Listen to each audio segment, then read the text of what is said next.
Նոյեմբերի 5-ին վիզաների ազատականացման շուրջ երկխոսության հարցերով հայկական կողմի բարձրաստիճան պաշտոնյա Հայաստանի Հանրապետության ներքին գործերի նախարար Արփինե Սարգսյանը հանդիպել է Եվրոպական հանձնաժողովի միգրացիայի եւ ներքին գործերի գլխավոր տնօրենի տեղակալ Յոհաննես Լուխներին։ Եվրոպական հանձնաժողովի միգրացիայի եւ ներքին գործերի գլխավոր տնօրենի տեղակալը նոյեմբերի 5-ից 6-ը գտնվում է Հայաստանում Հայաստան-ԵՄ վիզաների ազատականացման գործողությունների ծրագիրը հայկական կողմին փոխանցելու նպատակով։ Արփինե Սարգսյանի խոսքով վիզաների ազատականացումը Հայաստան-ԵՄ գործընկերության կարևոր փուլ է ուղղված վստահության եւ ԵՄ-ի հետ համագործակցության ամրապնդմանը։ Նախարարն ընդգծել է, որ Հայաստանը վիզաների ազատականացման գործողությունների ծրագիրը դիտարկում է որպես քաղաքացիների շարժունակության եւ հանրային անվտանգության ոլորտներում բարեփոխումների ռազմավարական փաստաթուղթ։ Հանդիպման ընթացքում քննարկվել են գործողությունների ծրագրի հիմնական ուղղությունները։ ԵՄ ներկայացուցիչը բարձր է գնահատել վիզաների ազատականացման ուղղությամբ Հայաստանի կողմից իրականացվող քայլերը եւ շնորհակալություն հայտնել նախարար Սարգսյանին գործընթացի արդյունավետ համակարգման համար։ Ներքին գործերի նախարար Արփինե Սարգսյանը ընդգծել է, որ Հայաստանը հանձնառու է իրականացնելու բարեփոխումները նպատակ ունենալով իր քաղաքացիների համար ապահովել արժանապատիվ եւ դյուրին ճամփորդելու հնարավորություններ դեպի Եվրոպական միություն։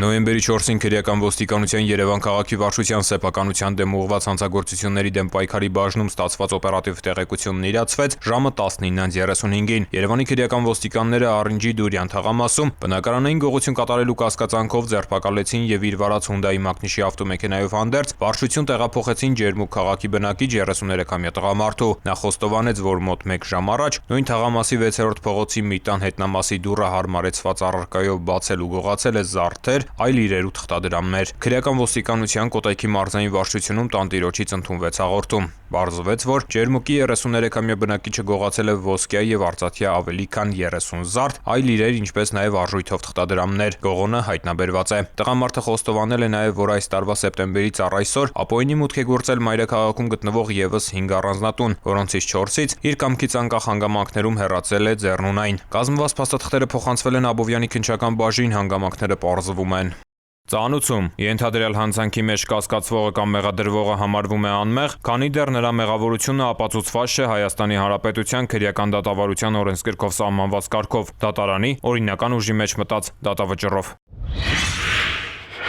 Նոյեմբերի 4-ին ժամը 1:40-ի սահմաններում ներքին գործերի նախարարության ոստիկանության գվարդիայի ծառայողները Մայրաքաղաքի Խանջյան փողոցում նկատել են կասկածելի վարքագիծ դրսևորող երիտասարդների։ Նրանք թմրանյութ պահելու եւ օգտագործելու կասկածանքով ձերբակալվել ու տեղափոխվել են համայնքային ոստիկանության Մարաշի բաժին։ Նրանց մոտ հայտնաբերվել է մոխրացած հետքերով կատուցիչ եւ դեղնակալաչավուն զանգվածով տոպրակ։ Կազմված փաստաթղթերը ներկայացվել են քննչական բաժին, հանգամանքները պարզվում են։ Ծանուցում ենթադրյալ հանցանքի մեջ կասկածվողը կամ մեղադրվողը համարվում է անմեղ, քանի դեռ նրա մեղավորությունը ապացուցված չէ Հայաստանի Հանրապետության քրեական դատավարության օրենսգրքով սահմանված կարգով, դատարանի օրինական ուժի մեջ մտած դատավճռով։ Հոկտեմբերի 27-ից 31-ը Դինամո մարզահամալիրում անցկացվել է ներքին գործերի նախարարության մինի ֆուտբոլի առաջնությունը, որին մասնակցում էին տարբեր ստորաբաժանումների 8 հավաքական թիմեր։ Առաջնության հաղթողի կոչումը եւ փոխանցիկ գավաթը նվաճել է ներքին գործերի նախարարության տեսալուսանկարահանող էլեկտրոնային համակարգերի կառավարման կենտրոն ՊՕԱԿ-ի հավաքական թիմը։ Երկրորդ եւ երրորդ տեղերը համապատասխանաբար զբաղեցրել են ոստիկանության գվարդիայի եւ բարեկային ծառայության հավաքական թիմերը։ Առաջնության հաղթողներին մեդալներ եւ դիպլոմներ է հանձնել ներքին գործերի նախարարության մարդկային ռեսուրսների կառավարման վարչության մարտական եւ ֆիզիկական պատրաստվածության բաժնի պետ Դինամո մարզական հասարակական կազմակերպության նախագահի առաջին տեղակալ Արմեն Մկրտչյանը։ Նման նախաձեռնությունները ոչ միայն խթանում են առողջ եւ ակտիվ կենսակերպը, այլև ամրապնդում են ծառայողների միջև համագործակցությունն ու թիմային ոգին։ Անչափահասների շրջանում հանցավորության մակարդակի նվազեցումը ներքին գործերի նախարարության առաջնահերթություններից է։ Մասնավորապես ուշադրության կենտրոնում են կտրող ծակող առարկաներով կատարվող հանցագործությունների նախականխումն ու կանխարգելումը։ Այս հանցատեսակների համար օրենսդրությամբ հստակ սահմանված են արգելքներ եւ իրավական պատասխանատվություն։ Երեխայի իրավունքների մասին օրենքն արգելում է երեխային ներգրավել արտաքին տեսքով կամ կառուցվածքով սառը զենքի նմանվող եւ արտադրական կենցաղային, տնտեսական, ուսումնական, մշակութային կամ դեկորատիվ նշանակություն ունեցող առարկաների, սարքերի կամ գործիքների վաճառքին։ Առևտրի եւ ծառայությունների մասին օրենքն արգելում է արտաքին տեսքով կամ կառուցվածքով սառը զենքի նմանվող եւ արտադրական, կենցաղային, տնտեսական, ուսումնական, մշակութային կամ դեկորատիվ նշանակություն ունեցող առարկաների, սարքերի կամ գործիքների վաճառքը 18 տարին չլրացած անձանց։ Վարչական իրավախախտումների վերաբերյալ օրենսգրքի համաձայն արտաքին տեսքով եւ կառուցվածքով սառը զենքի նմանվող եւ արտադրական, կենցաղային, տնտեսական, ուսումնական, մշակութային կամ դեկորատիվ նշանակություն ունեցող առարկաներ, սարքեր կամ գործիքներ 18 տարին չլրացած անձանց վաճառելու դեպքում վաճառողը կտուգանվի սահմանված նվազագույն աշխատավարձի 100-ապատիկի չափով։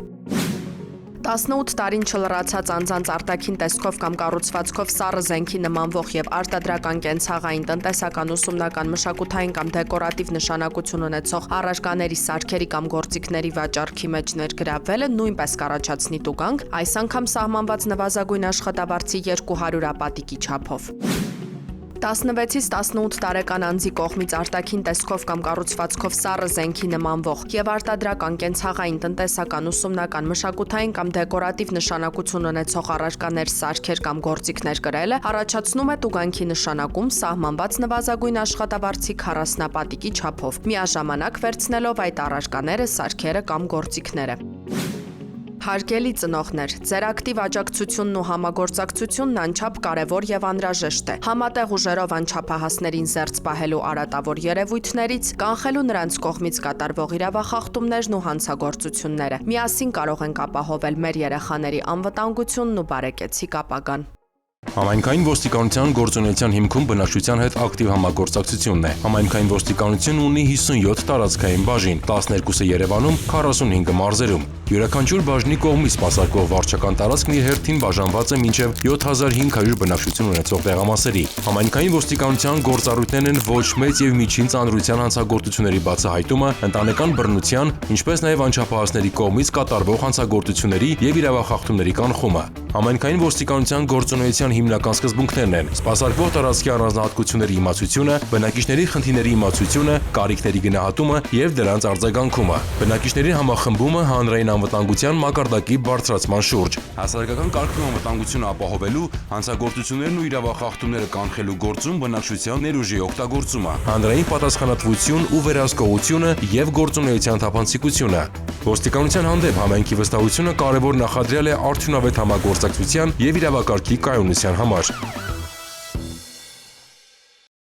Ներքին գործերի նախարարության elections.mia.gov հարթակում հոկտեմբերի 7-ին հրապարակվել են Արմավիրի մարզի Վաղարշապատ համայնքի տեղական ինքնակառավարման մարմինների ընտրությունների ընտրողների տվյալները։ Քաղաքացիները հնարավորություն ունեն հրապարակված ընտրացուցակներում որոնել կամ ներբեռնել իրենց տվյալները։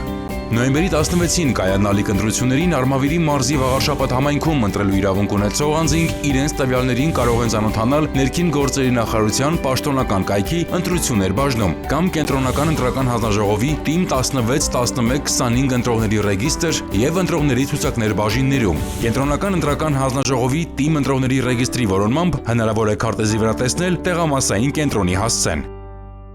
Հոկտեմբերի 6-ից նախագործարկվում է քաղաքացիության գործերի էլեկտրոնային համակարգը։ Դիմումատուները հնարավորություն կունենան առցանց գրանցվել հարթակում, ստեղծել, խմբագրել եւ ներկայացնել Հայաստանի քաղաքացիություն ստանալու կամ դադարեցնելու նախնական հայտ, ամրագրել միգրացիա եւ քաղաքացիության ծառայություն այցելության օր ոչ շուտ, քան 2026 թվականի հունվարի 22-ը։ Հայաստանի Հանրապետության քաղաքացիները նոր համակարգում գրանցվելու են բացառապես ԵՍ ազգային նույնականացման հարթակի միջոցով, ինչի համար անհրաժեշտ է նույնականացման քարտ եւ էլեկտրոնային թվային ստորագրություն։ Օտարերկրյա քաղաքացիները, փախստականի կարգավիճակ ունեցող եւ քաղաքացիություն չունեցող անձինք գրանցվելու են ըստ ցանկության, խիստ նույնականացմամբ կամ էլեկտրոնային փոստի վավերացմամբ կցելով ճամփորդական փաստաթղթի լուսապատճենը։